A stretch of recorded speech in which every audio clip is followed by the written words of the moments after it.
Es el resultado de una corriente de cristianos que todavía sigue ¿qué? Todavía sigue la cultura judía. Hay otros que han dicho, yo, como no soy judío, me como la morcilla, ¿verdad? Ese no es el issue teológico aquí. Yo, cada vez que voy a Israel disfruto mucho, yo tengo un amigo judío que he hecho, ¿no? Allá. Y entonces, en Israel, aunque usted no lo crea, se vende carne de cerdo. No, a escondida no. Se vende pública, lechón asado, se vende. Sí. Ahora, claro, ellos tienen una buena forma de criar los lechones. Y es que la ley judía dice que el lechón no puede tocar la tierra de Israel. Entonces, pues ellos los crían en plataformas. Para que no toquen la tierra.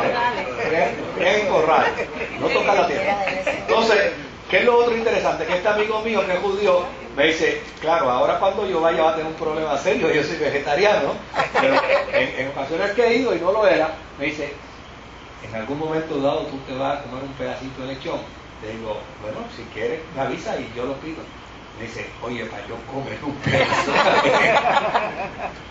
O sea, pero fíjese que todavía al día de hoy esa concepción, esa práctica, todavía nosotros tenemos arraigos de conductas judías dentro de la experiencia cristiana.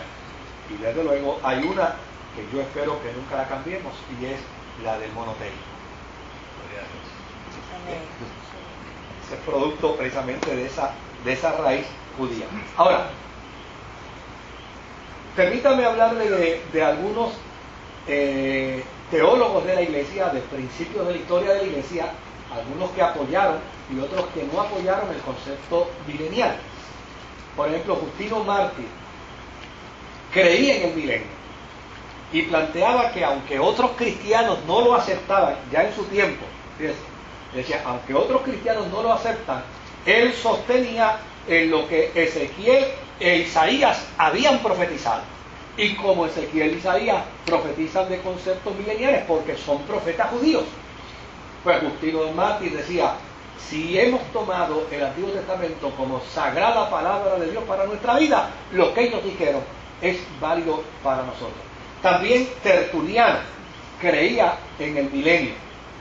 Papias, que era un escritor del siglo II, que recogió muchos documentos interesantes de la iglesia primitiva, él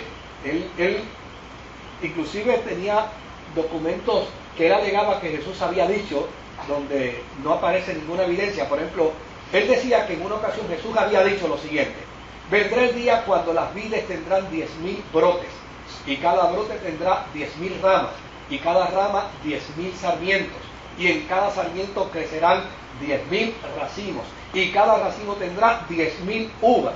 Es decir, él está hablando precisamente de la gran abundancia que habría en el periodo milenial. Claro, Eusebio, que era otro teólogo de la cristiandad, criticaba a Papias y decía, la verdad que este Papias es poco inteligente, ¿cómo se le ocurre pensar que puede haber una abundancia ¿cómo se llama? En demasía, tan exagerada? Ahora, había otros creyentes que negaban la cuestión del milenio, como por ejemplo Orígenes. Orígenes, que era un teólogo más racionalista, pues obviamente decía, yo, esto del milenio me parece que es un planteamiento judío y los judíos tienen que bregar con sus conceptualizaciones, pero no tenemos nosotros por qué aceptarlo. Otro teólogo fue Agustín, que en principio fue milenialista, pero después no aceptó el milenialismo. Y dijo que el milenialismo podía ser más bien interpretado en aras espirituales. Había que verlo más dentro de un contexto espiritual que más que otro tipo de elementos. Ahora bien, ¿de qué trata el capítulo 20? Primero hay una revelación del abismo. ¿Qué es el abismo? El abismo.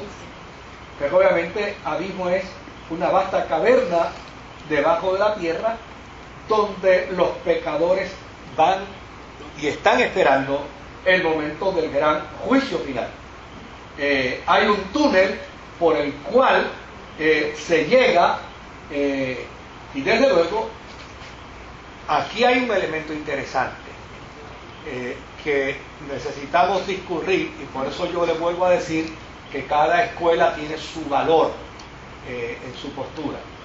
Fíjense que cuando vemos la escuela dispensacionalista dice lo siguiente. La escuela dispensacionalista dice que el abismo va a ser el lugar final donde el mal, el falso profeta, el anticristo y el diablo mismo va a vivir toda la eternidad. Dice, ¿verdad?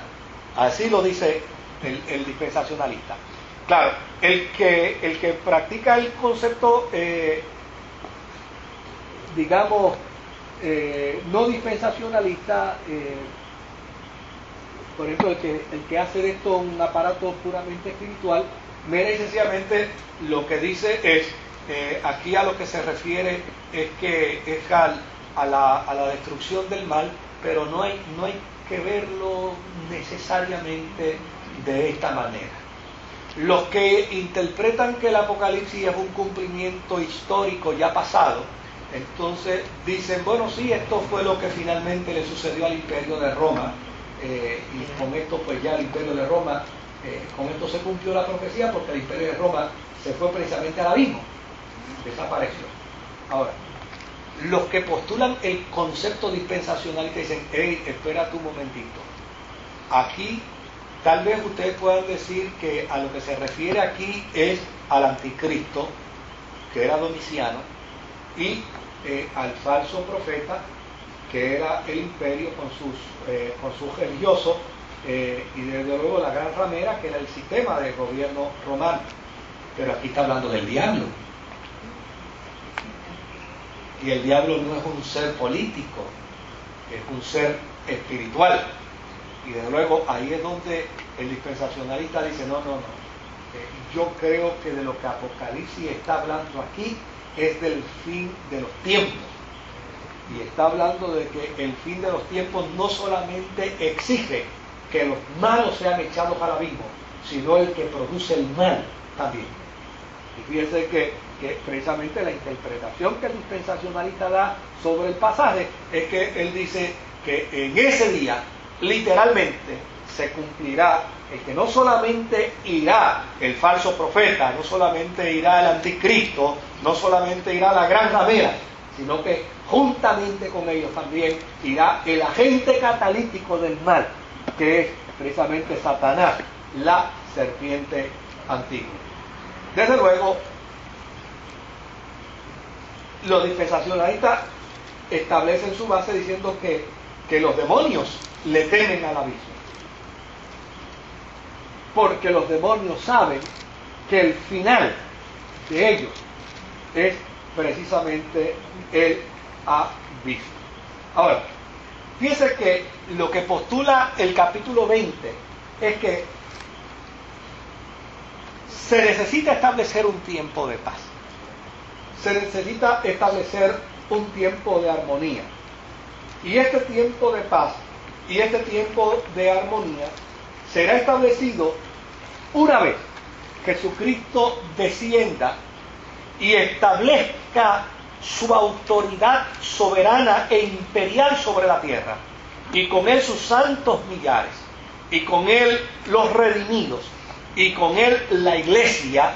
Y entonces, una vez que esté sobre la tierra, él amarrará al anticristo, al falso profeta, a los demonios, y permitirá entonces que el mundo viva un periodo de 1000 años de paz. Cuando él plantea esto, entonces lo sucesivo que hace Juan es decirle